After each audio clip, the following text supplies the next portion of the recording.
আসসালামু আলাইকুম। টবের গাছে থাই মিষ্টি আমড়া হবে। কেজি কেজি মিষ্টি আমড়া পাবেন 12 মাসই। ছাদ বাগানে যেসব গাছ খুব সহজে চাষ করা যায় তার মধ্যে অন্যতম হচ্ছে থাই 12 মাসি মিষ্টি আমড়া। আমড়াগুলো খুব সুন্দর করে ফলন আসে সারা বছরই, তবে শীতের সময় একটু কম ফলন আসে।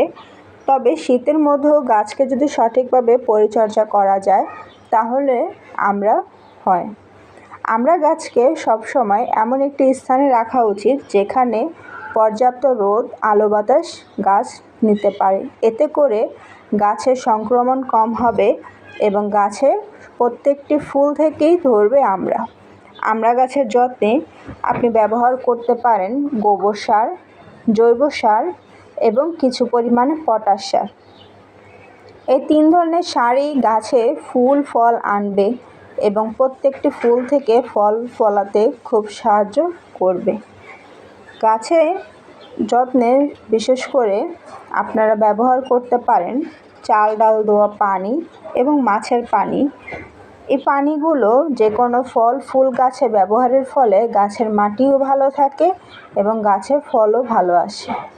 আমার ছাদ বাগানের গাছে আমি গোবর সার ব্যবহার করেছি।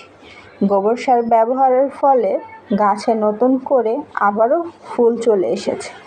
এমন একটি স্থানে রাখা যেখানে পর্যাপ্ত রোদ চলে আসে।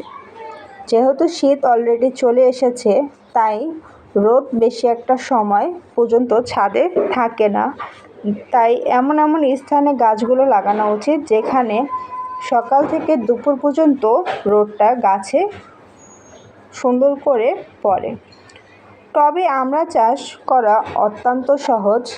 গাছের আকার বা সাইজ অনুযায়ী একটি পাত্রে গাছটি লাগানোই উত্তম।